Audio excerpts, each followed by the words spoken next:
Bueno, buenas tardes. Primero que todo quiero agradecer a la maestría de Psicología de Niños y Adolescentes por la invitación. Lo segundo, pedirles disculpas por este y los siguientes errores ortográficos que se irán encontrando por varias omisiones o cambios de letra. La idea es que pasemos un rato agradable y se los salten y no les pongan mucha atención. El bullying o el acoso escolar, como se dice más propiamente en Colombia, es un fenómeno que está tomando mucha fuerza, que cada vez se presenta más, que cada vez afecta a más personas. Uno va encontrando, como con el paso del tiempo, más denuncias y cada vez más severas o impactantes, que es lo que llama mucho la atención.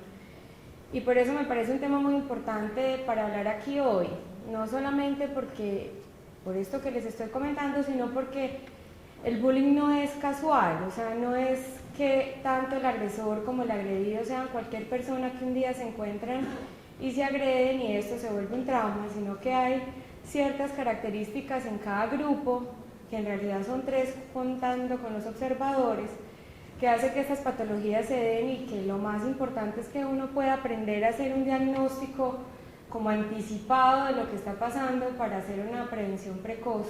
De la definición, posteriormente voy a hablar un poco como de las características de antes de que se presente el bullying y después las consecuencias asociadas al bullying en las etapas de adultez o a lo largo de la vida, en la adolescencia tardía también.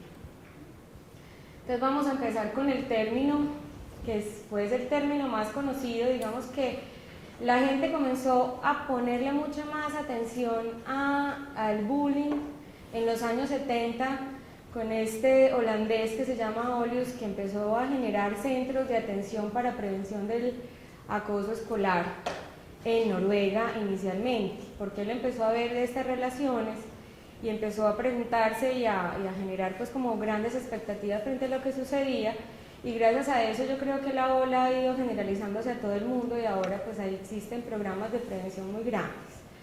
Entonces, a lo que se refiere básicamente es a la intimidación y el acoso escolar. También se le refieren, sobre todo en España, matoneo. Matoneo habla de matón, o sea, el líder de la pandilla, el que acosa. Y en Argentina se refiere el matoneo como a la intimidación y a intimidar. Normalmente como la palabra que uno encuentra que es más característica es acoso escolar, porque puede reunir como todas las cosas y no solamente la agresión como parte del conflicto. Entonces vamos a ver qué es una forma de agresión escolar. Generalmente empieza en la escuela, pero se ve que eso puede seguir inclusive en la universidad, y ya han empezado a hablar también del acoso laboral como parte de ansiedad, porque está hiperalerta, todo el tiempo está esperando que esta agresión llegue.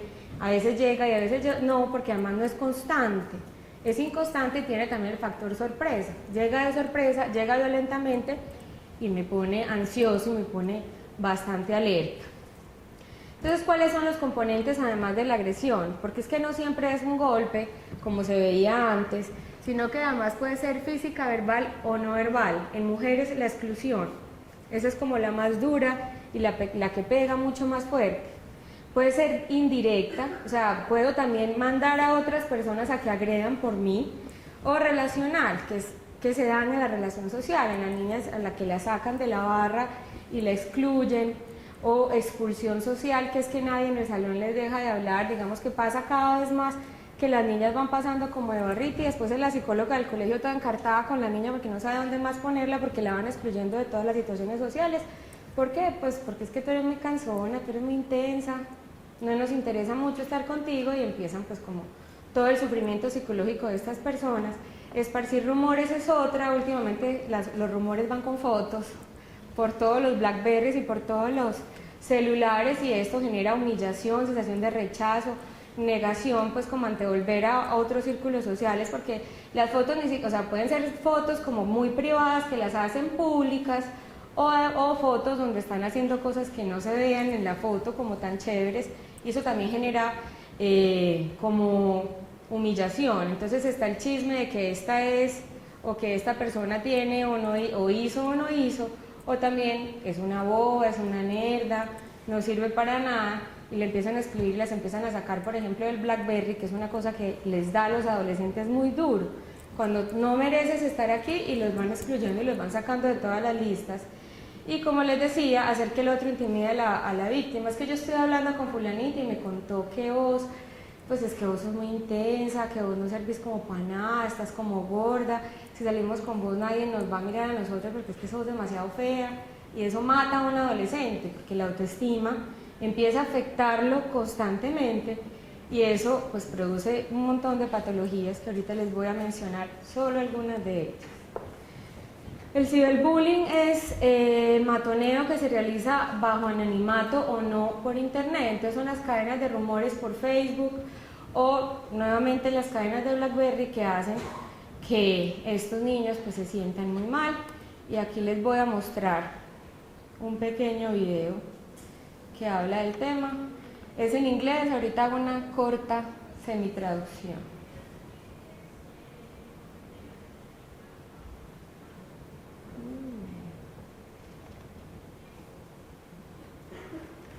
Espérense.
Miren lo que pone al final: todos estaríamos mejor si tú estuvieras muerta, ¿no? O sea, es un poquito fuerte, y un adolescente no va a pensar, ay, usted estaba charlando, sino lo que va a pensar es, de verdad, es mejor que yo me muera. O sea, si para mi grupo social no soy nadie, yo no existo.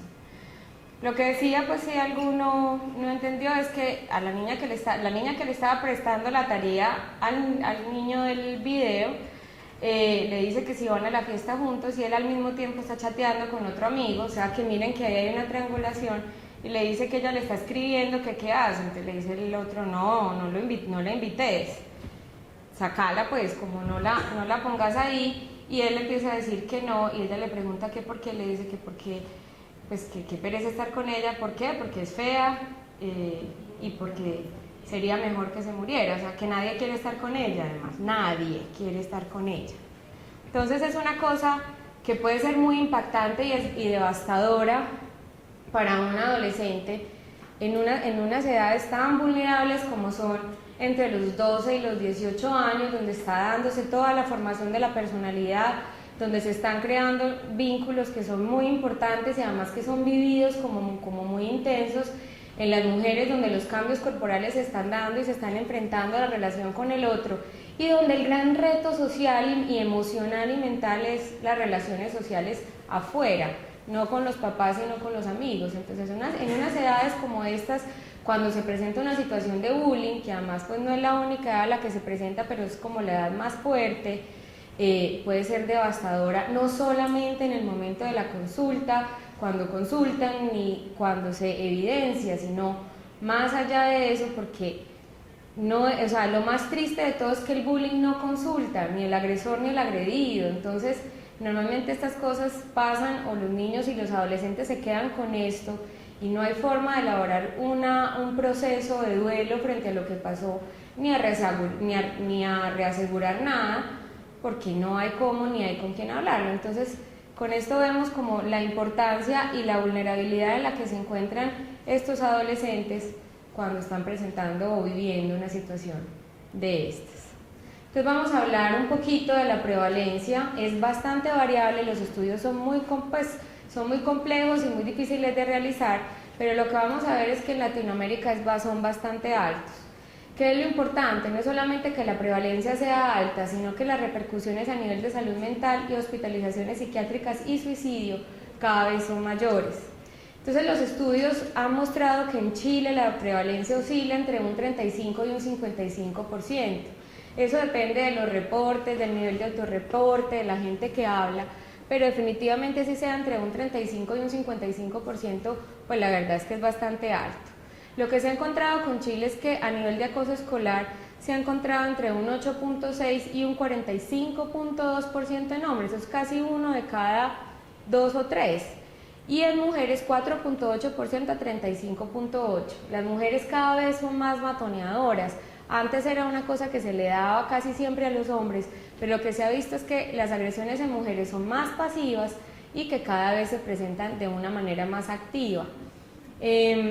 También, como haciendo un perfil general en Chile de las víctimas, se encuentra que los agresores son aproximadamente 10.2%, las víctimas un 12%, y hay como una combinación que se presenta bastante, que no es la mayoría de los que se dan, pero son pues como los casos más severos, que es la combinación de víctima y agresor, que en ocasiones funcionan como víctima y en ocasiones funcionan como agresor, y estos están dándose aproximadamente en un 3%. En Suecia, como siempre Suecia como tan estable, 9%, Lituania 54%, es bastante alto, México 40%, o sea, son niveles bastante altos, y uno también ve que en México, por ejemplo, pues los funcionamientos sociales y el funcionamiento a nivel de salud mental en adolescentes también está como bastante fuerte, pero también se ve bastante patología en este grupo de edad. Colombia no se queda atrás, a pesar de que Colombia no tiene la gran mayoría de los estudios y apenas está como organizándose y proyectándose en esto, pues los que han publicado, hay uno en Cali que habla de que un 46% de los estudiantes en varios colegios de Cali de varios estratos, o sea, no solamente un solo estrato, sino que combinaron estrato bajo, medio y alto, encontraron que 46% de los estudiantes reconoció haber agredido alguna vez a otro. Yo tengo que aclarar que para el bullying no es solamente una agresión, pero pues de todas maneras uno ve que los niveles de agresión son altos. El 43% reportaron en este estudio haber sufrido agresión, o sea que sigue siendo como niveles altos de manejo de conflicto y de solución de problemas. Y recientemente fue publicado un estudio de la Universidad de los Andes, donde pues a pesar de que no han hecho la publicación completa de los datos, hablan de que 1 de cada 5 niños de estratos medio y alto puede haber sufrido de bullying, bastante alto, pues 1 de cada 5 siempre nos muestra que están como afectándose cada vez más y que la necesidad de hacer un diagnóstico y manejo es importante. Entonces vamos a hablar un poquito como de cuáles son las características de cada grupo del acoso escolar. Vamos a empezar con los agresores. Los agresores generalmente tienden a ser físicamente más fuertes que sus pares. Como les digo, esto no siempre es siempre la regla, pero es como lo más general. Lo que también se ve es que estos niños en general en todas sus relaciones tienen altos niveles de comportamientos agresivos e impulsivos.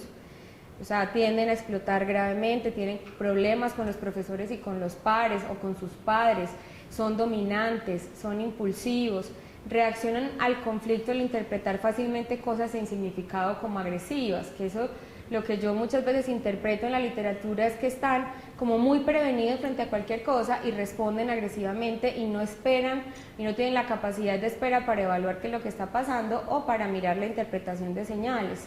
Se sienten fácilmente agredidos, o sea, cualquier chiste o cualquier broma o cualquier comentario con doble sentido para ellos puede ser interpretado como una agresión. Claro que ellos molestan y agreden y hacen chistes y bromas y comentarios de doble sentido, pues a diestra y siniestra.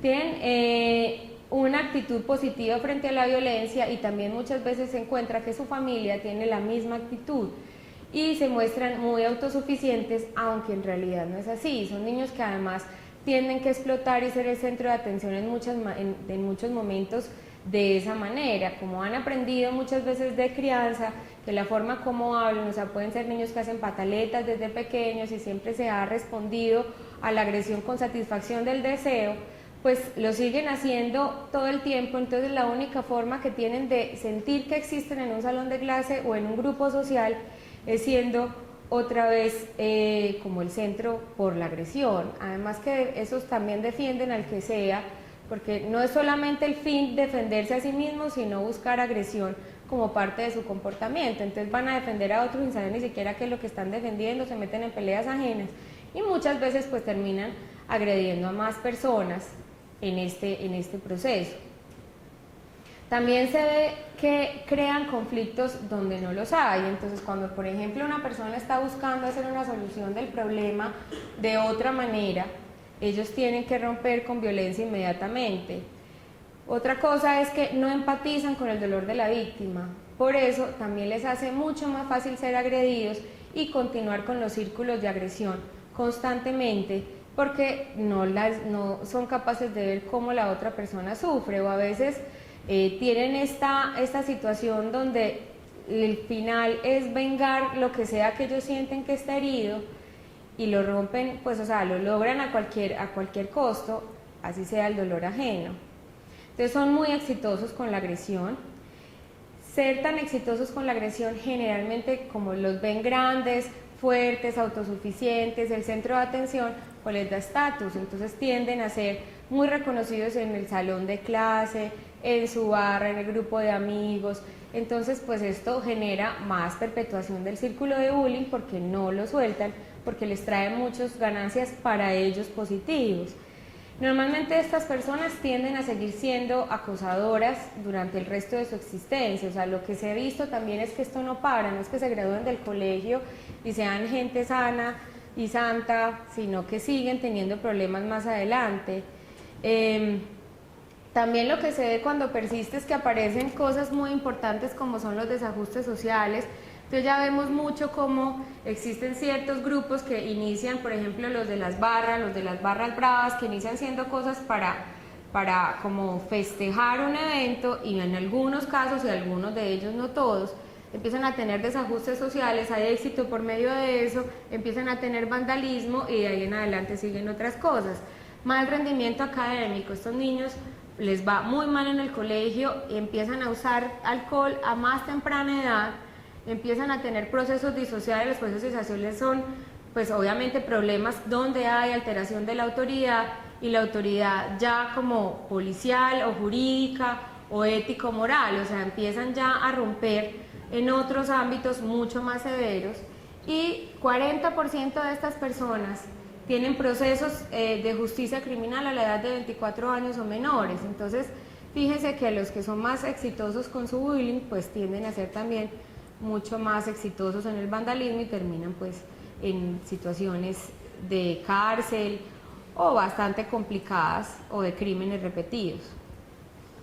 Entonces, estos tipos de estudiantes, digamos que combinan la ansiedad, la agresividad y la ansiedad frente a la agresión. No es que sean unos seguros con una autoestima divina y no se sientan mal, ellos se sienten mal, muchos están deprimidos, muchos tienen falencias a nivel familiar, como va a hablar más adelante, pero de todas maneras, como ellos se ven como mucho más fuertes y mucho más como capaces de lograr cosas que a nivel social, y a esa edad también son importantes, porque además el más malito, el que tiene carrito, o sea, como el que tiene una característica que es como de renegado, de distinto, que rompe con las reglas, a veces es como muy bien visto, o a ratos es muy bien visto en la adolescencia, pues obviamente lo siguen manteniendo. También este tipos pueden ser bullying víctimas, tienden a competir entre ellos y generan tensión en el grupo.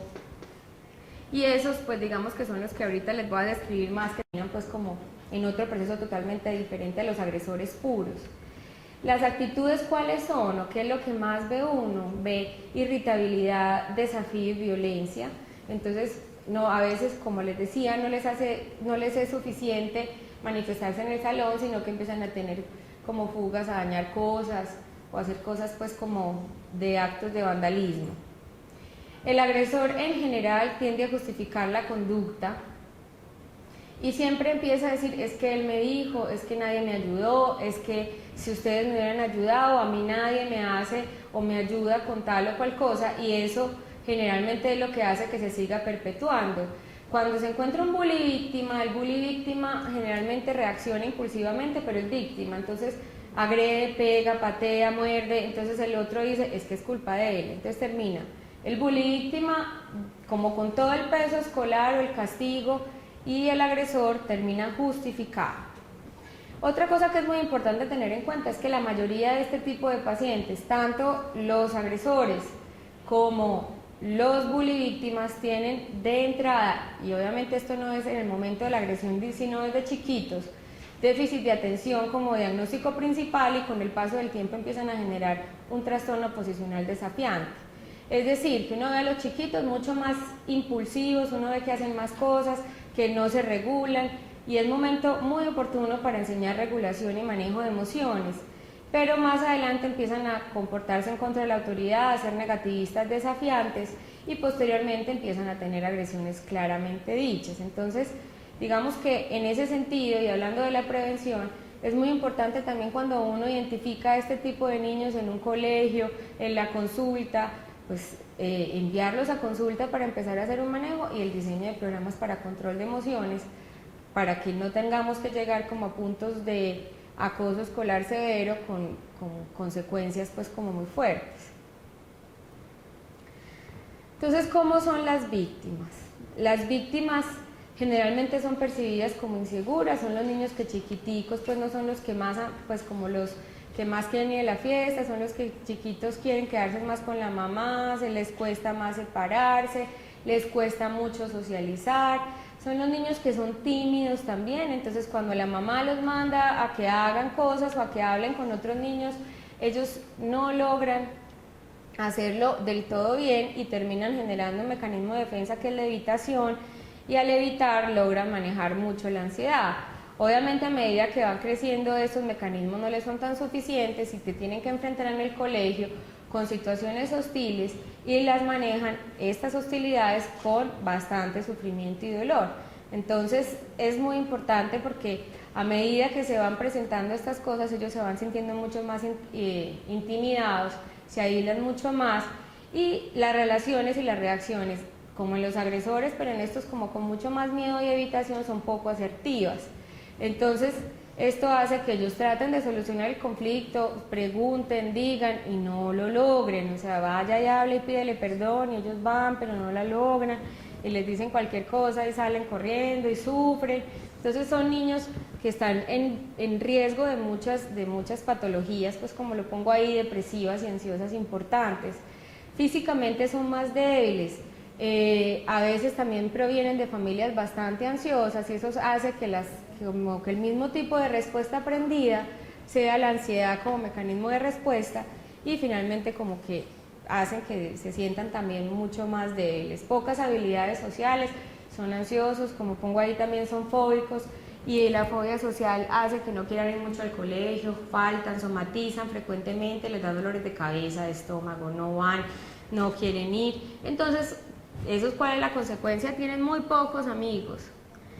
Víctimas perfectas para el bullying, porque cuando no hay red de apoyo, si yo agredo a alguien que tiene red de apoyo, mi red de apoyo me va a ayudar, me va a sacar arriba, me fortalece, me dice que no sea bobo, que yo estoy bien, pero si yo no tengo muchos amigos, ¿quién me va a ayudar y me va a fortalecer o me va a hacer resignificar el evento? No hay quien.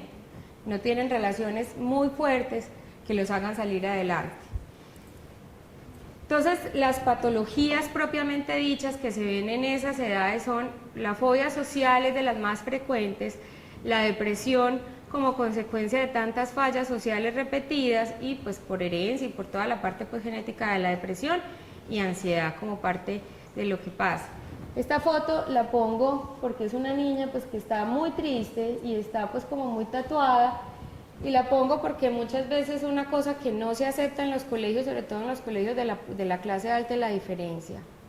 Muchas veces la niña es diferente porque tiene gustos diferentes, o el niño, y eso genera también fuente de acoso y matoneo.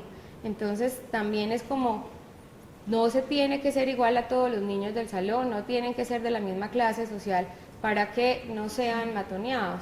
Es la aceptación de la diferencia, otra cosa que debe jugarse, y sobre todo en la adolescencia, donde la diferencia es primordial. Yo soy diferente pero igualito, donde también hay que trabajarlo bastante.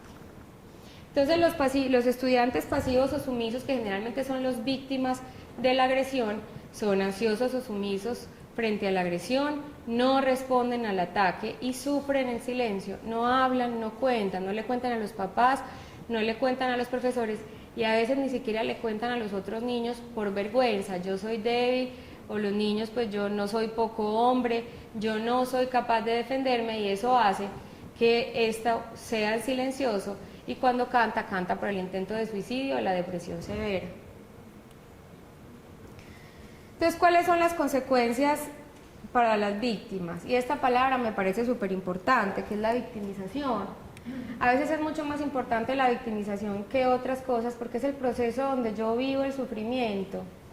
Entonces, lo primero que pasa en este proceso de victimización es pérdida de la autoestima. Como les estoy diciendo, en hombres, por ejemplo, es no soy fuerte, no puedo competir, o sea, no puedo competir como con el otro y le puedo ganar en la pelea o en la lucha, soy demasiado bobo, o no tengo la capacidad o la habilidad y no le puedo contar a nadie porque van a decir que yo soy cualquier cosa. En las mujeres es el hecho de sentir, como las mujeres se agreden más por comportamientos de autoestima, es yo soy gorda, yo soy fea, yo soy bruta y yo no puedo. Entonces tampoco se dice mucho, porque si yo siento que mis amiguitas son divinas todas y súper fuertes y les va bien con los niños y todas tienen novio y yo no he podido, yo no le voy a decir a nadie que a mí me preocupa. Yo me quedo con ese sufrimiento y no hago nada con respecto a eso. Entonces va pasando que va habiendo disminución del valor. Entonces cualquiera podría ser amiga de mis amigas, pero yo no tengo que estar ahí, yo no soy la más importante. O sea, no se sienten personas importantes en el grupo, no se sienten personas importantes en la sociedad, y posteriormente no se sienten personas importantes en la familia. Pues ya esos son los casos más severos, pero es como la escalada en la que se va presentando. Empiezan a tener dificultades para confiar en otros, que es otra cosa que es demasiado, o sea, que se asocia mucho al trauma y digamos que a la violencia en general, que es si mi amiga me pudo hacer eso, porque en niñas generalmente la que se siente la amiga más cercana a la que le pega como la puñalada, y en niños generalmente son rivales, pero son amigos y rivales. Entonces hay una cierta sensación de cercanía y empieza a pasar que empiezan a desconfiar de todo el mundo. Yo no puedo confiar en nadie porque cualquiera me puede agredir. Si nos ponemos a ver en un colegio, en un salón donde todos son bastante parecidos, que tienen niveles socioeconómicos parecidos, los papás trabajos parecidos, pues realmente sí viene a ser cualquiera, aunque en la generalización. Entonces, ¿qué pasa, por ejemplo, cuando el tema llega a la familia? El tema central empieza a ser el maltrato al hijo. Entonces también el niño empieza a ver que ya no está libre en la casa del tema, sino que en la casa también se está hablando y hablando y hablando de, entonces mi niño, entonces qué te hicieron, la pelea con la profesora, si hay un programa o no para manejo de acoso escolar. Entonces esto también hace que no haya un lugar como libre y donde él pueda hacer lo que es. Y la sensación constante en general en el colegio, en la familia y en el niño es la sensación de impotencia para manejar la situación, que es lo que finalmente hace que todo el mundo esté bastante perdido en el manejo del bullying. Entonces también la sensación es que el papá no confía, o los papás no confían en él para manejar la situación, pero él tampoco tiene ni idea cómo manejar eso, y empieza a aparecer irritabilidad y tristeza. ¿Qué pasa cuando esto continúa? Si esto continúa en el tiempo, empiezan a aparecer cuadros de depresión y ansiedad severos, pues que son los que finalmente llevan a consulta. Entonces, los espectadores son otra cosa que son muy importante, que son como los testigos silenciosos, que no se meten, no opinan, pero tampoco ayudan y a veces como que empeoran la cosa, porque no la impiden, la situación sigue sucediendo y se sienten como intimidados y temerosos por algún lado. O sea, ¿qué pasa si yo cuento? O sea, si hay un niño que es el matón del curso y es el que le da a todo el mundo en la jeta, pues obviamente ellos van a sentir que si cuentan, ellos van a ser unos más de los matoneados, y nadie quiere ser matoneado, o sea, nadie quiere estar en esa posición. O sea, todo el mundo se muere de la impresión, pero nadie quiere estar ahí. Y muchas veces, cuando apoyan las situaciones de violencia, pues también apoyan al más, como al agresor, y pues se sigue perpetuando la situación de violencia escolar. Entonces, estas cosas son las que se siguen dando y hacen que haya pues bullying cada vez mayor, porque además el agresor cuando termina con uno empieza con otro, que es lo que les mostraba como en la prevalencia. Los agresores son menos, los agredidos son más. O sea que cada niño agrede entre 1 y 2 niños en promedio. ¿Qué pasa con las escuelas? Las escuelas en general, y esto va para todos los estratos, no tienen unos programas que sean claros frente al problema de agresión. Entonces son, pues, o justifican o permiten la violencia como forma de la resolución de conflictos, porque nadie les va a decir nada, y pues si no es en la hora de mi clase y yo doy sociales, pues a mí ya no me importa. Mientras en sociales no se peleen, yo no tengo problema. Entonces todo el mundo empieza como a actuar por separado y no empieza como a enfrentar lo que pasa, empiezan a actuar como si no existiera la agresión. Y digamos que la falta de respuesta del profesorado también deja a las víctimas sin ayuda y se interpreta como un apoyo implícito. Entonces eso hace que además el víctima se sienta mucho más desolado frente a lo que está pasando, porque ¿cuál es el apoyo o él a quién le podría contar? A nadie. El papel del docente muchas veces se reduce a la transmisión de conocimientos con escasa intervención fuera de los límites del aula. Se sabe de muchas partes y de muchos colegios e instituciones donde el objetivo es tener los mejores ICFES a costa de lo que sea. Entonces vamos a mirar también como otras características frente a lo que pasa como con el ambiente del bullying. Los profesores y los padres son los que menos se enteran. Generalmente cuando se enteran la sensación de impotencia es muy grande y no entienden cómo no pudieron darse cuenta antes. Los padres generalmente se enteran por los niños y no por el colegio, que debería ser por el colegio que se enterara.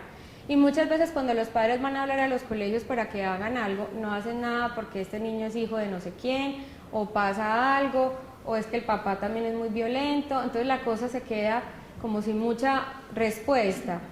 Sienten los profesores además que no tienen muchas herramientas y digamos que para los niños es muy difícil como contarle a los papás.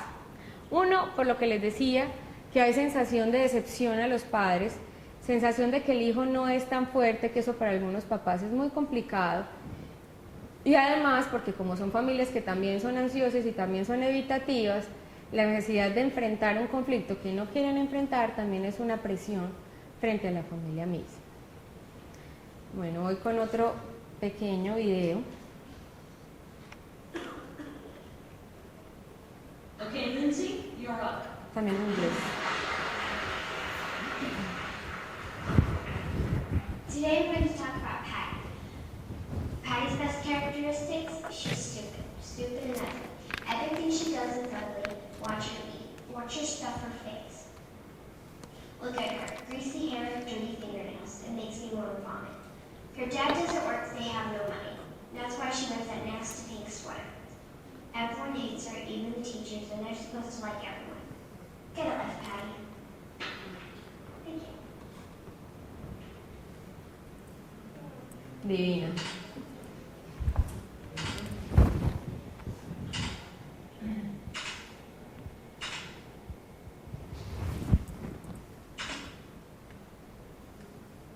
Ese es el ciberbullying entre mujeres. Es físico, a la cabeza y lo más doloroso posible, que es todo es horrible. Qué asco, es la palabra favorita pues como de los adolescentes. Tú me das asco.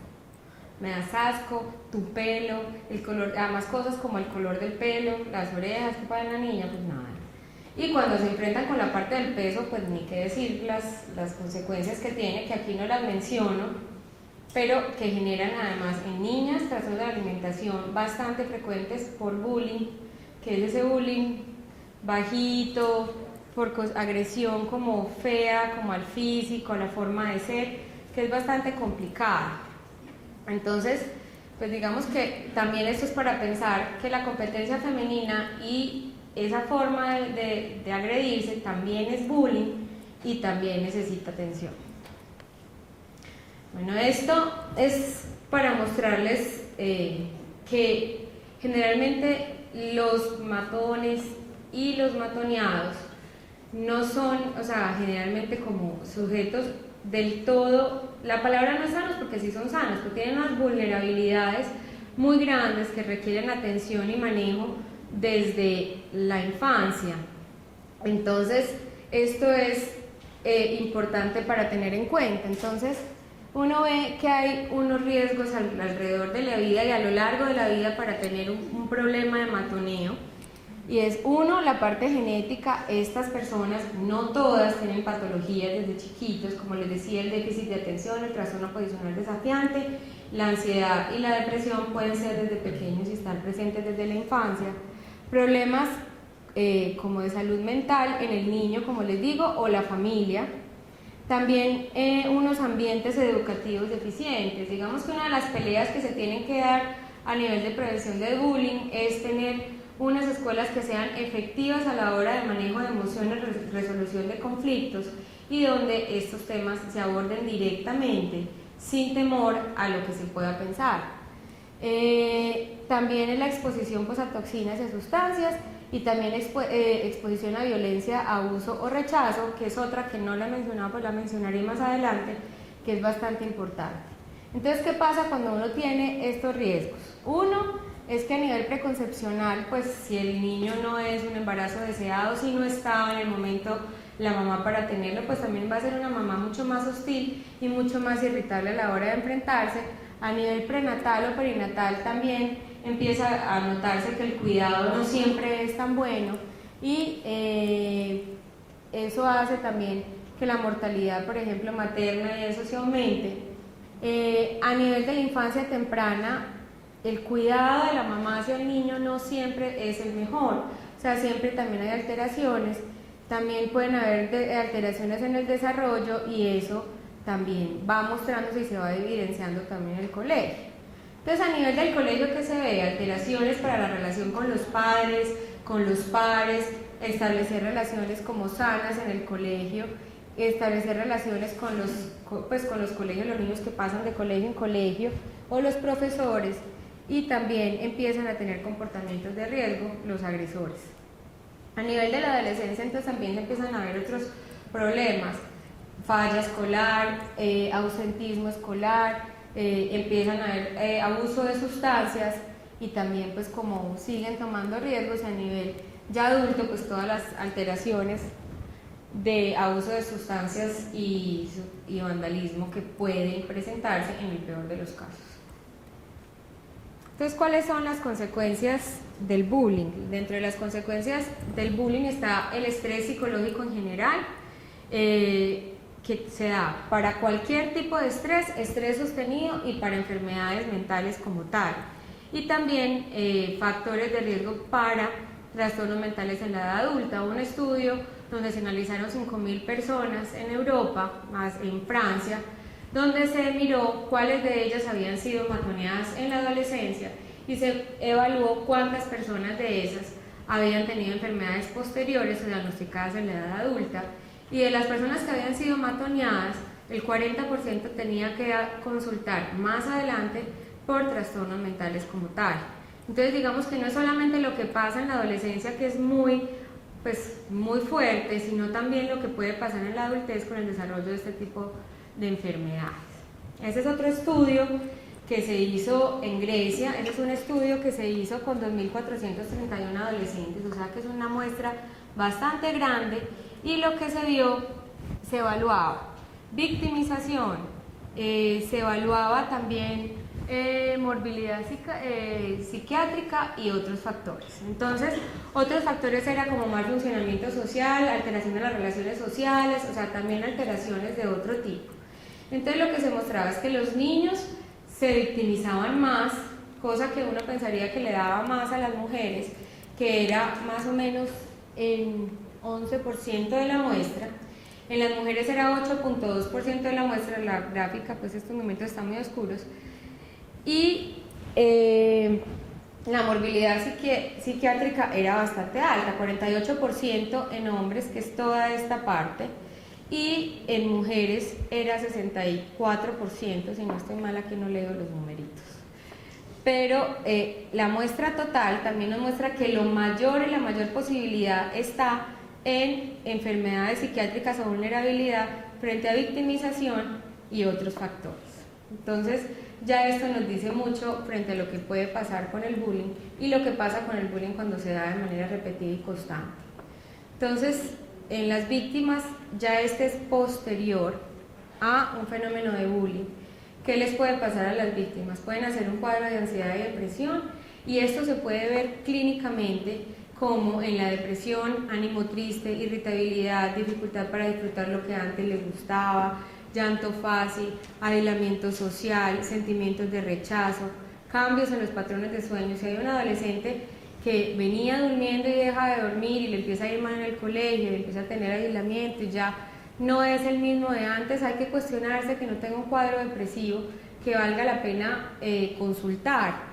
También pueden haber cambios en la alimentación, dejan de comer, también la actividad motora, o sea, están como más activos o mucho menos activos. Entonces son los adolescentes que duermen todo el día y no se despiertan nunca, o los que son súper necios, entonces llegan a la casa, le quitan el lápiz al hermanito, le pegan a la mamá, siguen brincando, y uno cree que están súper felices y están deprimidos. Y digamos que con el paso del tiempo empieza a aparecer la ideación suicida, y como son mucho más impulsivos, realmente la posibilidad de que lo logren sí es mucho más alta en adolescentes que en otras muestras. Los cuadros ansiosos son de tipo fobia, no quieren ir al colegio, empiezan a faltar, se enferman para no tener que ir al colegio, entonces les duele el estómago todos los días y van al médico y el estómago está bien, después entonces ya les duele la cabeza, una rodilla, un pie, les da gripa todas las semanas, y lo que tienen es un cuadro evitativo muy ansiosos de ir al colegio para no tenerse que enfrentar ni a la situación de acoso escolar ni a otras situaciones, o sea, porque tampoco quieren resolver el problema, y cuando por ejemplo hay intervención en resolución del conflicto, tampoco quieren ir después porque no están muy seguros si la cosa está mejorando o no. Lo más usual es que los adolescentes estén mucho más tendientes a aislarse y a evitar el conflicto que a enfrentarlo. Y también, digamos que lo que pasa a veces es que uno encuentra ansiedad y depresión conjunta, entonces a ratos están ansiosos, a veces deprimidos, entonces el papá dice, no, pero es que no puede estar deprimido porque es que tiene de todo. No, puede tener las dos cosas, o puede tener cuadros, pues como les describí ahorita, que es que se mueven y hacen cosas, pero están deprimidos. Entonces, el rendimiento académico empieza a alterarse. Yo siempre digo que si a una persona le va bien en el colegio y funciona bien en el colegio, no hay ninguna razón para que de la noche a la mañana les empiece a ir mal, o sea, no hay ninguna justificación, tiene que estar pasando algo. Y entonces ese algo es importante uno poderlo investigar y detectar. Puede haber trastorno de estrés postraumático como parte como las consecuencias del bullying inmediatamente después. Si a mí, por ejemplo, como lo mostré en el video, me están diciendo que yo soy fea, horrible, no sé qué, yo me acuerdo de eso toda la vida, sueño con eso, me despierto, tengo pesadillas, se me vienen flashbacks del evento, y pueden pasar 2 años o 3 años y yo todavía sigo con el tema. O sea, el trastorno de estrés postraumático se presenta luego de eventos de bullying, es frecuente y hay que también investigarlo cuando estas situaciones pasan. La ideación suicida, muchos adolescentes tienen la ideación suicida, es normal en la adolescencia pensar en la muerte, pero cuando la ideación suicida es constante y en consecuencia de una situación en la que yo siento que yo sobro, si yo sobro en el colegio, si yo sobro en mi casa, si yo sobro con mis amigos y no... O sea, si yo no puedo encajar con nadie y lo mejor es estar muerto, eso es una ideación suicida seria. El intento de suicidio y el suicidio propiamente dicho. Hablaba como de los intentos de suicidio en Chile porque hace 2 años fueron como muy famosos y muy publicitados porque le empezaron a hacer un matoneo a un niño y le empezaron a excluir de todos los ambientes sociales y finalmente ya no podía hablar ni con los de su año ni con años superiores o inferiores. Y esto hizo pues que el niño finalmente se suicidara y después pues obviamente todos los niños súper culpables. De eso hicieron un montón de videos y el llamado es que no es una cosa hacerlo posterior, es que hay que hacerlo desde el momento que se identifica. Entonces normalmente, claro, muchas veces uno dice me quiero morir dentro de un discurso, los adolescentes lo dicen mucho, pero cuando un niño o un adolescente en un contexto serio está hablando de que se quiere morir, eso siempre hay que ponerle atención y tenerlo en cuenta. Entonces, hablando un poquito más de la ideación suicida, entonces lo que se siente o lo que siente la víctima es que el poder va a un aumento y no pueden hacer nada. Se sienten desamparados por todas estas cosas que ya les he mencionado, no tener apoyo, no poder hablar con nadie, sensación de que nadie va a entender lo que se está diciendo. Y hay otra cosa, y es que posteriormente empiezan a sentir que son merecedores de lo que ocurre, y es: yo sí soy fea, o yo sí soy lo peor, o yo sí soy bruto. Entonces empiezan como a correr en un círculo vicioso que se va aumentando. Es que ni siquiera es un círculo vicioso, es una bola de nieve, porque va aumentando y va aumentando y va aumentando progresivamente hasta que finalmente terminan pues en una cosa muy fea. Cada vez hay mayor desajuste social. Si yo me siento mal y si yo me siento que yo no merezco estar con otras personas, tampoco voy a intentar relacionarme con otros ni a cambiar lo que me está sucediendo. Entonces, hablando del suicidio, que yo pues como que hablo mucho de que esto no se puede tomar como en saco roto frente a las cosas que suceden, es porque sí existe una relación directa entre el bullying y el suicidio, y ya les mostré pues en el primer video que eso sí pasa, porque no te mueres, muérete, pues desaparécete. Entonces existe una relación directa, es una de las principales causas de muerte entre los adolescentes, es completamente prevenible y por eso hago como toda la insistencia en el tema. Se relaciona a la enfermedad mental, como ya les mencionaba, son personas que tienen patologías, o sea, no es una persona sana que se intenta suicidar, pero sí es una persona que puede tener una enfermedad y tiene una vulnerabilidad, y eso tiene que ver con la ideación suicida. Hay intento de suicidio por ambas partes, eso es otra cosa que es muy importante. El agredido, el agresor, a veces hace conciencia de todo lo que ha hecho y lo malo que es y que no se puede controlar, y muchas veces hace intento de suicidio como consecuencia, y pues obviamente son los que tienen más riesgo para esto. Los bully víctimas son la menor cantidad de personas, pero son las que más en riesgo están, son los que tienen generalmente déficit de atención. El déficit de atención hace a los niños muy vulnerables porque como son tan impulsivos, saltan tan rápido, tienden generalmente a ser como el centro de atención en clase. Por ejemplo, la profesora, ya saben quién hizo tal cosa, ya sabe, un fulanito, y todo el mundo se empieza a burlar de ellos, y la profesora no, él no, porque él nos daña la vuelta, pues como el paseo, la salida. Entonces el niño va siendo excluido y los amigos lo empiezan también a agredir, él agrede. Entonces, ¿a quién regañan? Al niño que tiene déficit de atención. Entonces, ¿qué va pasando? Pues que también se van sintiendo mal y van teniendo pues mal desempeño. En ellos hay mucho peor rendimiento académico. La competitividad social es peor porque no solamente no se saben relacionar, sino que como son muy impulsivos, cuando alguien como que se les acerca, como que lo asfixian, o son mucho más como quieren estar ahí, o llaman mucho, como dicen, son muy intensos, y eso hace que haya mucho más rechazo, y un rechazo mucho más generalizado y constante a nivel social. O sea, sin haber bullying, generalmente socialmente tampoco encajan del todo bien. La autoestima además es baja porque siempre yo, a mí siempre me pasa, ya para qué, yo para qué digo si siempre va a salir mal. Entonces pues también eso afecta mucho. Estos niños tienden a tener más depresión asociada, tienen mayor tendencia a tener trastorno posicional desafiante, mayor uso de sustancias, empiezan temprano a usar alcohol y cigarrillo, tienden a maltratar a niños que son menores. Es otra característica que es bastante llamativa, son los más chiquitos a los que ellos, como a mí me maltrataron, yo maltrato al chiquito que es el que yo puedo maltratar, y los que más problemas de salud tienen, y por eso pues digamos que casi que todos deben consultar y ser remitidos a psiquiatría. ¿Qué pasa con los agresores? Entonces ya les había contado que tienen trastorno posicional desafiante. ¿Qué es el trastorno posicional desafiante? Es una tendencia a ser altamente negativista. Mi amor, ¿quieres ir al paseo? No, no me gusta ir al paseo. Van al paseo y pagan delicioso. O sea, todo es no. No quiero comer, no quiero ir al colegio, no quiero ir al paseo, me caen mal tus amigas, todo el mundo me cae mal. Entonces, o sea, son negativistas generales. Esto es como constante. Además tienen alteración con el uso de la autoridad y el poder. Entonces pelean con los papás, pelean con las profesoras, con la directora. Son niños que pasan de colegio en colegio por lo mismo, más no por los compañeros, sino por la parte de directivas. En los compañeros generalmente son sociables, y como toda esta dinámica que les hablaba de la agresión y el agresor, pues son niños como muy bien recibidos a nivel social y son pues una maravilla, y son como los que hacen reír a todo el salón, entonces la profesora los odia. Y eso va pasando, y eso pues como que va pasando, pues como que va aumentando como la agresión y pasan los colegios y las relaciones entre ellos no son constantes.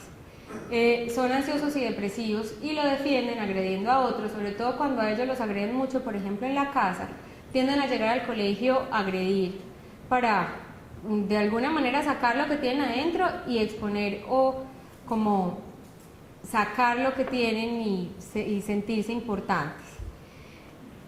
Tienen mayor abandono de estudio al finalizar bachillerato y estudios universitarios.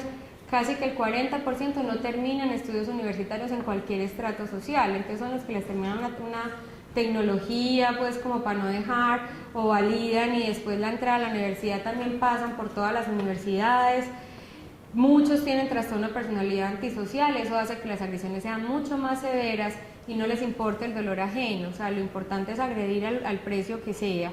Hay abuso y adicción al alcohol y las drogas desde temprano, hay vandalismo y porte de arma. Estos son los peores desencadenantes, pero pues se presentan y se presentan bastante frecuentemente.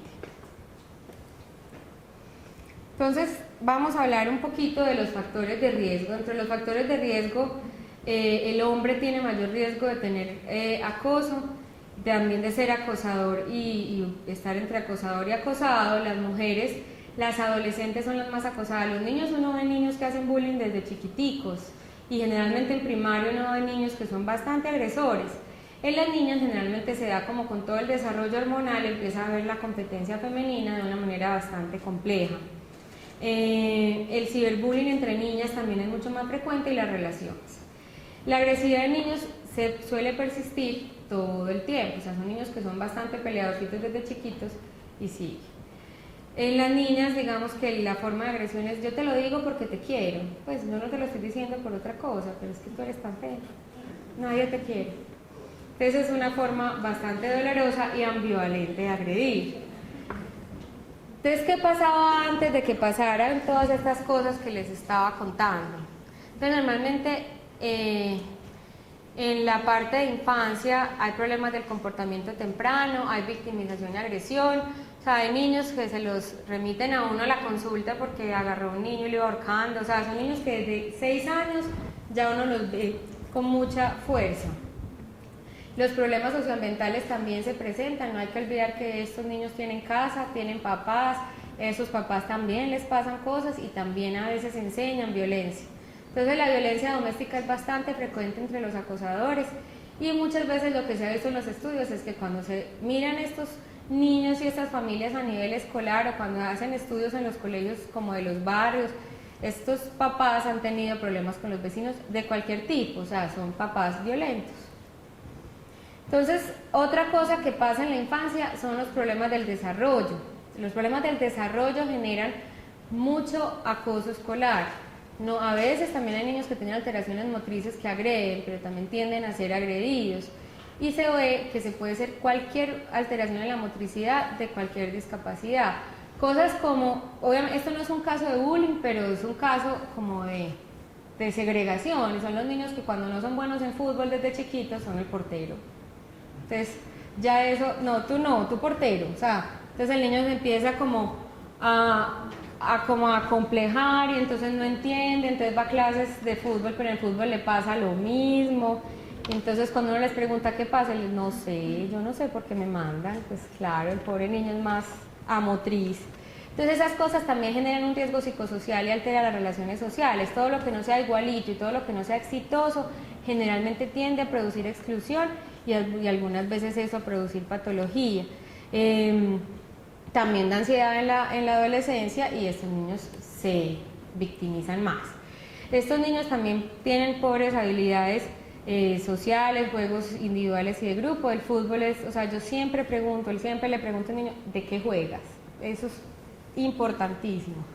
Disminuye la sensación de competencia y al disminuir el éxito en el grupo y en los pares, también aumenta el riesgo de aislamiento y victimización, o sea, ellos mismos también se van aislando. O sea, lo que uno ve es que las víctimas no solamente son victimizadas, a veces ellos mismos se victimizan solos frente a lo que les pasa en el entorno.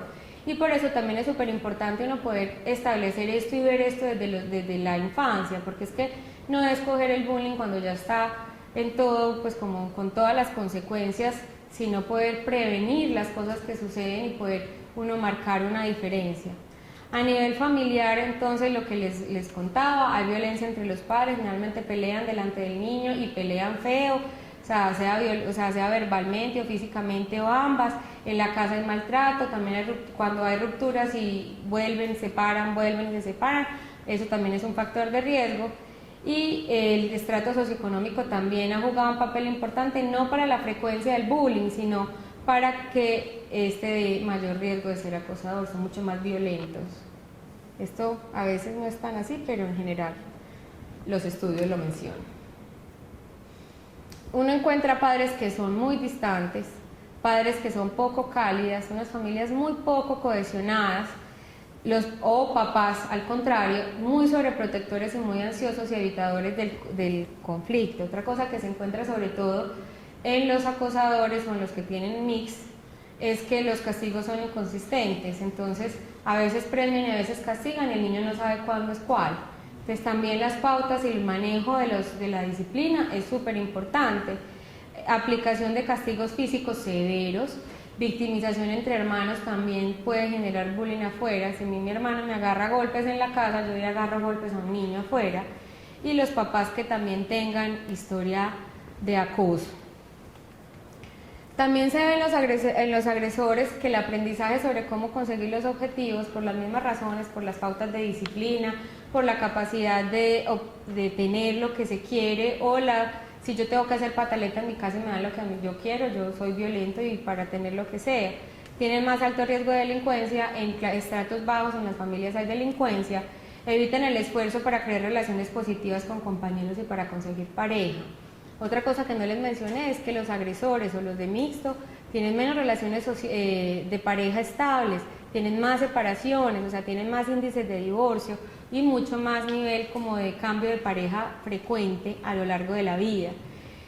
También hay una pérdida del sentido de justicia con tendencia a la psicopatía en los casos más severos y aislamiento social, y pueden ser rechazados por miedo. Frente a los observadores, digamos que lo que se ve es que se aumentan en ellos mismos la sensación de falta de sensibilidad. O sea, no solamente la sensación de impotencia o quedarse quieto frente a algo que sucede, sino el no hacer nada, también les da a ellos como la sensación de falta de sensibilidad, de poca solidaridad, también disminuye la empatía con el dolor ajeno. También hay alto riesgo de la repetición de las conductas indeseables, porque si ya el agresor sabe que delante de esta gente no pasa nada, yo lo repito ahí. Y también se tienden a formar, como en el club de la pelea, como muchas redes de gente que agrede. Eso pasa no solamente en la película. Entonces vamos a hablar un poquito como de las soluciones preventivas y de las propuestas que se hacen frente a todo esto que les estoy comentando. Entonces, según la UNESCO, la educación debe modificarse, debe cambiar el foco de énfasis académico a una apertura integral y debe desarrollar en el ser humano la capacidad de convivir en un ambiente de respeto y seguridad para cada uno de los miembros. También se debe trabajar la asertividad en el aula de clase desde la infancia, manejo del enojo, poner en evidencia el papel del testigo y el rol que juegan en la perpetuación del bullying, intervención en habilidades sociales generales. Las habilidades sociales, la mejor manera de tratarlas es en grupo, entonces qué mejor que un colegio. Muchas de estas conductas dejan al agredido en silencio sin permitir resignificar el evento, eso es otra cosa que se debe buscar. El agredido debe poder hablar y poder resignificar lo que le sucede. Muchos de estos niños no consultan al psiquiatra, muchas veces no los mandan, muchas veces piensan que apenas se pare el problema o esa situación de bullying que se ve, todo va a pasar y nos hacemos los que nada está pasando. Pero en realidad toda víctima de bullying víctima de agresor, debería consultar, porque en la gran mayoría de los casos, ya cuando se está presentando el bullying, hay psicopatología, entonces es importante poderla ver. Muchas veces se deja pasar, muchas veces es en silencio, no, él ya no me volvió a pegar, bueno, listo, y se queda así y no se vuelven a intervenir ni a evaluar las situaciones. Vuelvo y hablo de la prevención. Si yo veo niños con situaciones de riesgo, consulto, hago cosas, genero situaciones individuales donde estas cosas se puedan trabajar. En los colegios se debe hacer un programa de bullying. Muchas veces se pregunta cómo debe ser el bullying. El bullying no debe ser hablar del bullying, todos los niños saben qué es. Sino hacer situaciones donde en el enfrentamiento y el hablar en positivo y en crear situaciones armónicas, donde se habla de la situación de resolución de conflictos, eso es un manejo anti-bullying, pues frente a otros, muchos otros pues que se hacen, pero ese debe estar. El diagnóstico temprano del déficit de atención y el trastorno posicional desafiante se debe hacer y se debe manejar. El déficit de atención muchos colegios los obligan a consultar por el rendimiento académico, pero muchas veces las consecuencias sociales no las dejan ver ni las consultan, entonces también eso es muy importante. Otros que pasan así agachaditos y que también son víctimas son los de trastorno de aprendizaje. No importa que le vaya mal en español, no hay que evaluar que no tenga un trastorno de aprendizaje para hacer un manejo integral. Digamos que la evidencia muestra que el bullying que no se interviene continúa y el 28% de las personas que han tenido bullying mantienen la psicopatología 10 años después de que sucedió el evento. Es demasiado tiempo y es un riesgo cerebral, mental, de calidad de vida, en las relaciones sociales, en las relaciones personales, en la capacidad de establecer en un futuro relaciones de vida sanas que hacen que esto merezca una atención pues como actual. Esta es una foto que tomé en Chile que me pareció súper importante. La cara yo no sé si se ve bien, es que ya se le acabó la pila a esto, pero acá está la cara del niño todo triste y dice: hoy aprendí a esconderme en los recreos. Entonces lo que dice abajo es: lo que se aprende en el colegio nunca se olvida. Entonces me parece que es súper importante porque eso es lo que pasa con el bullying. Eso siempre se recuerda, calladito, en silencio, con todas las consecuencias, pero ahí está. Es una tabla que sacaron a una escala, no está validada en Colombia, pero pues es una escala que puede ser bastante importante y que se puede tener en cuenta pues para las personas que hacen consulta o tienen intervención pues con pacientes dentro de la práctica en adolescentes. Y le ha mencionado al profesor, ahí lo cambié, que su hijo pasa, le ha mencionado al profesor que su hijo pasa la mayor parte del tiempo solo, son los niños que no tienen amiguitos en el colegio. Va su hijo muy frecuentemente a la enfermería del colegio. ¿Con qué frecuencia la llaman del colegio porque su hijo se siente mal? ¿Con qué frecuencia su hijo amanece con dolores de estómago, cabeza, piernas? ¿Le ha dicho su hijo que otros niños lo molestan? Entonces es súper importante para detectar víctimas. Para agresores pues todavía no he encontrado escalas como muy buenas, pero pues digamos que si empezamos con las víctimas ya hay muchas cosas que se pueden hacer. Ya para concluir, el fenómeno del bullying es global, tiene un impacto a nivel personal, familiar y social, que lo que muestra es una clara necesidad de identificación. El bullying no se quita, las consecuencias son para toda la vida. El sufrimiento es generalmente silencioso, se debe hacer un buen diagnóstico en las instituciones, insisto, entrenamiento en detección inicial de psicopatología para identificar niños con factores de riesgo y hacer una remisión temprana, es otra cosa que se debe hacer. Muchas gracias.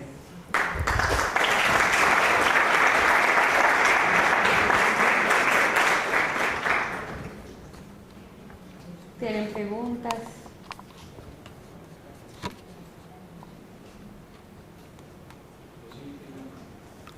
Ahorita estás hablando de que los niños no, pues como que cuando les cuentan los papás sobre que les están molestando y todo eso, los papás no ayudan y antes como que los están saciando dentro de la casa, pues como que no tienen, hablaste de que no tienen ningún espacio ya para estar tranquilos y todo eso. Para uno, pues uno digamos, a la hora de ser padre, que el hijo le esté molestando y todo eso, uno como actuaría siendo padre. Lo primero, no minimizar, que muchas veces en la casa se habla, pero al niño le dicen sea varón, defiéndase, y la mamá al otro lado, no te defiendas, la violencia es mala. Entonces el peladito como que no sabe muy bien qué hacer. Entonces lo primero, el enfrentamiento debe ser no violento, pero los padres sí deben ir al colegio y hablar de la situación, o sea, deben hablar con la directora de clase y preguntar qué está pasando. Eso debe ir asociado a un estudio de la clase. Cuando el profesor sabe muy bien cómo son los niños, también puede identificar, por ejemplo, factores de riesgo familiares y ahí se debe hacer una intervención a nivel local, o sea, los dos niños con los papás, pero los papás no como miembros activos de la solución del conflicto, sino que ellos hablen de lo que pasa y se hace un buen trato y de ahí seguimiento. Pero en la casa no, ¿qué te dijo? Y te miró y no te miró. Y entonces, si no, que debe ir como el apoyo del colegio donde haya una resolución del conflicto y mantener la observación, porque muchas veces se resuelve ahí, el niñito, el agresor como que le mata el lobo y sigue la cosa y el niño se muere del miedo. El profesor, porque los papás no pueden hacer ahí nada, debe ser quien haga el seguimiento o el psicólogo del colegio, pues o la persona pues que está encargada debe hacer el seguimiento en el tiempo y normalmente cuando se cogen a tiempo se resuelven rápidamente.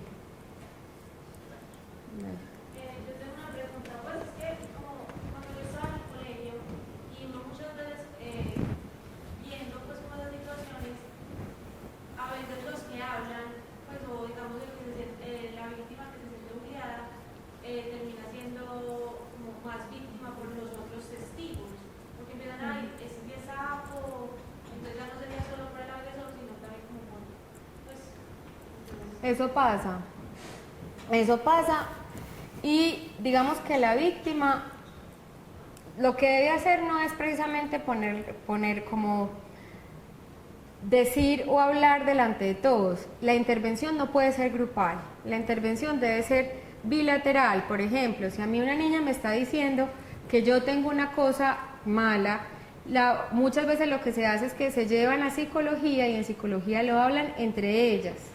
Y no de tú me dijiste y ella me dijo, sino cómo te sientes o qué ha pasado. Y otra cosa que muchas veces se hace a nivel de intervención escolar es que ahí muchas veces hacen talleres, hacen cosas de valor personal, autoestima y todo eso hace que todo quede enmascarado dentro de lo que se está trabajando. Entonces así no es que la niña quede en evidencia ni que sea agredida por las otras, sino que se resuelve el conflicto más abiertamente y como más de raíz.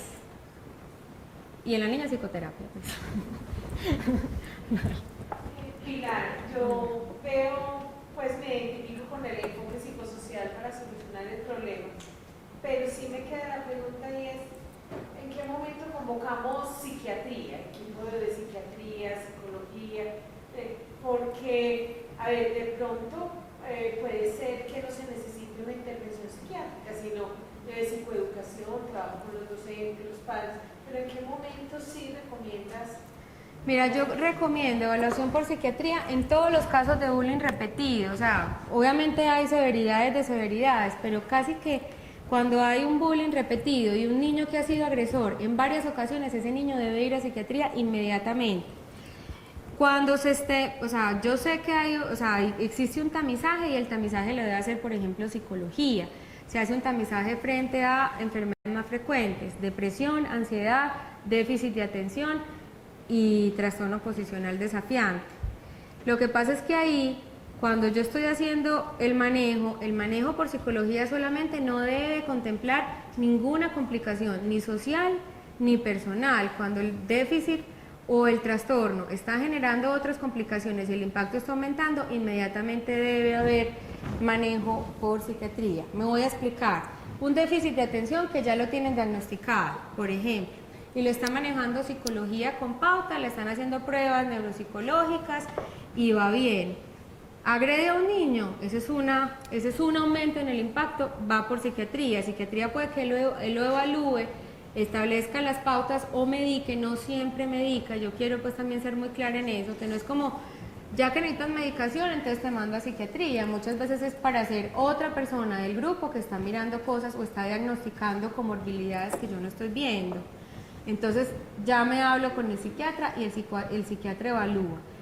Chiquitos, o sea, en la edad temprana, si yo estoy viendo niños que tienen estas enfermedades iniciales, se manejan inicialmente todas por psicología. No hay complicaciones, no hay bullying.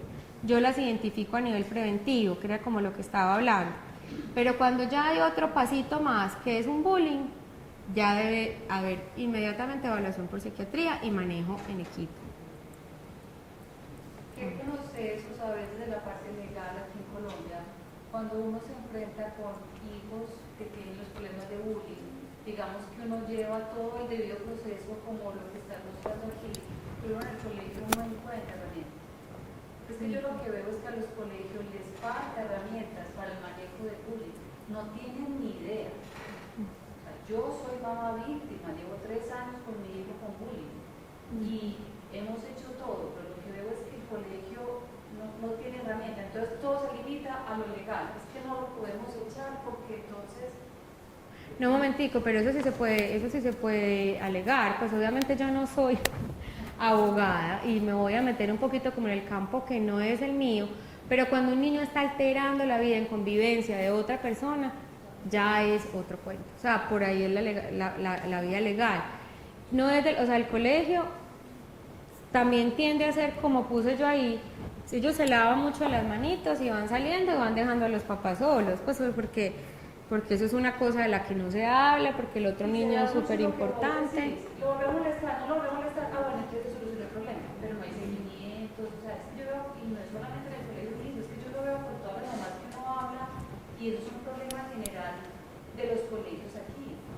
Es un problema y es un problema muy grave, y por eso digo yo que eso se está volviendo de salud pública. Uno sí puede pelear por la relación, o sea, cuando uno va, o sea, con un abogado y mira que esta persona está alterando la vida de mi hijo y puede poner en riesgo la vida de otros, prima la vida de los otros frente a la del niño, el niño tiene que ir.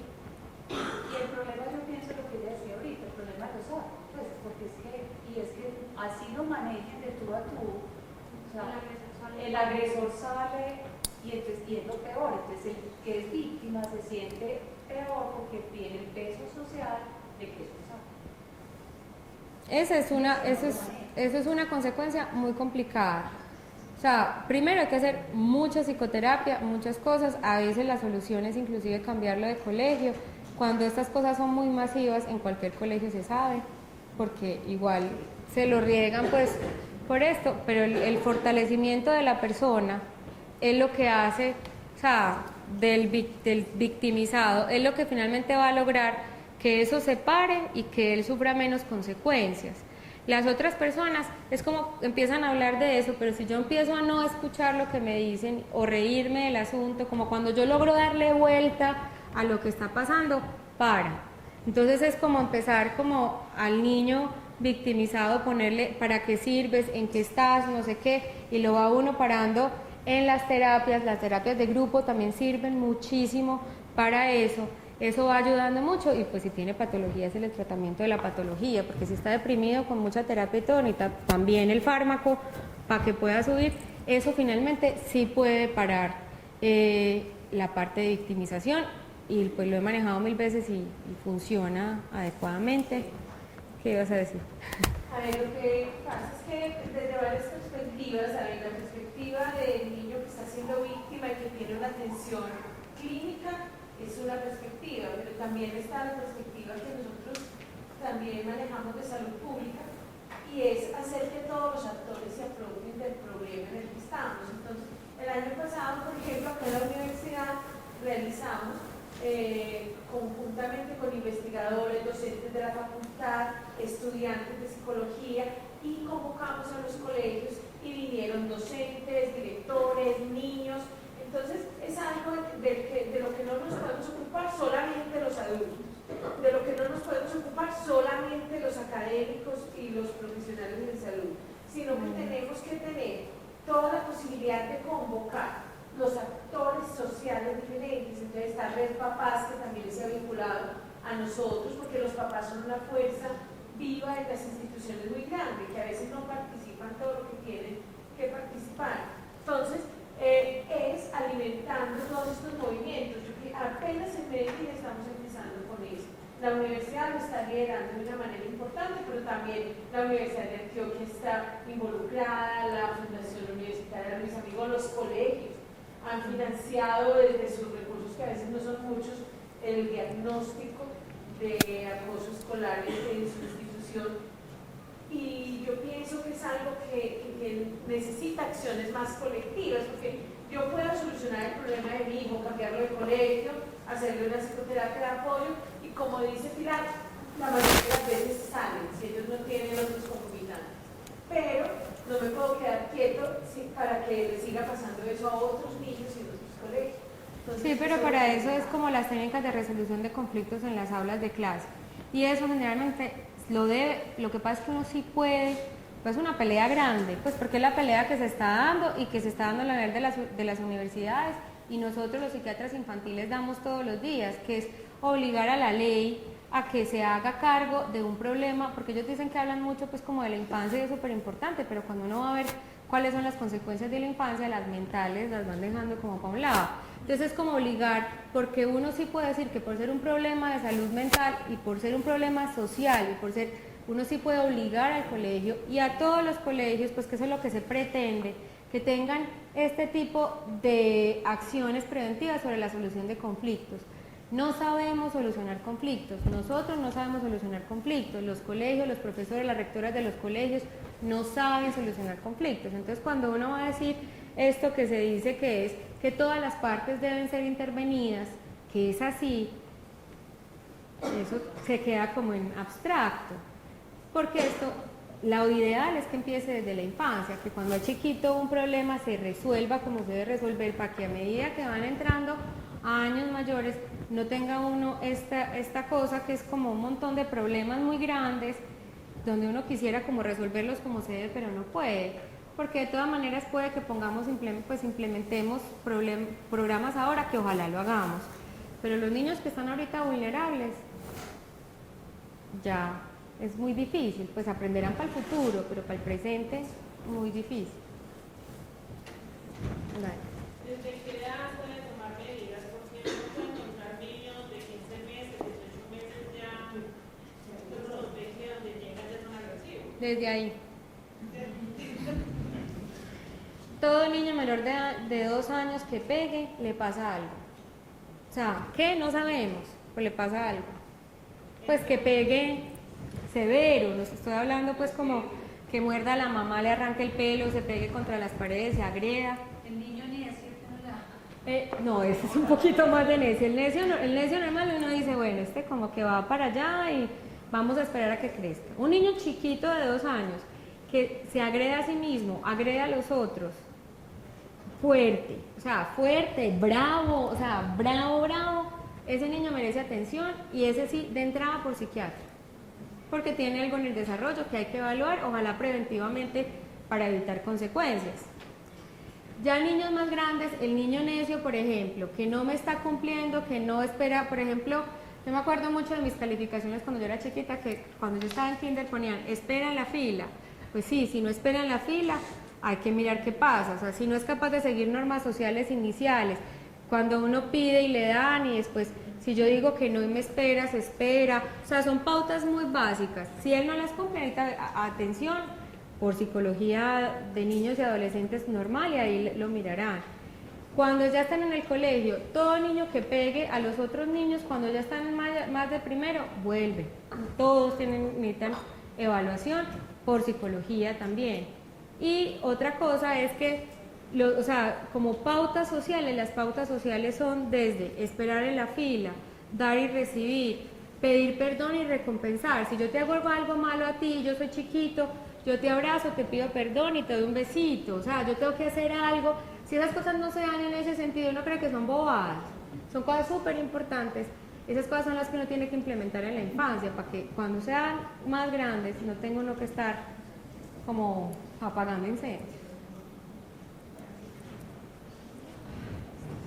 ¿Cuáles serían las pautas para padres de niños víctimas de bullying?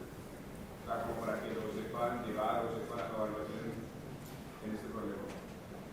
Uno, entender que si mi hijo es víctima de bullying, no tengo un hijo más débil, ni le faltan cosas, ni a mí me faltaron cosas como papá, que es otra cosa que a uno le pasa mucho. Uno se cuestiona mucho como papá qué fue lo que hizo mal para que su hijo esté en un problema de eso, sobre todo que el víctima de bullying sufre mucho.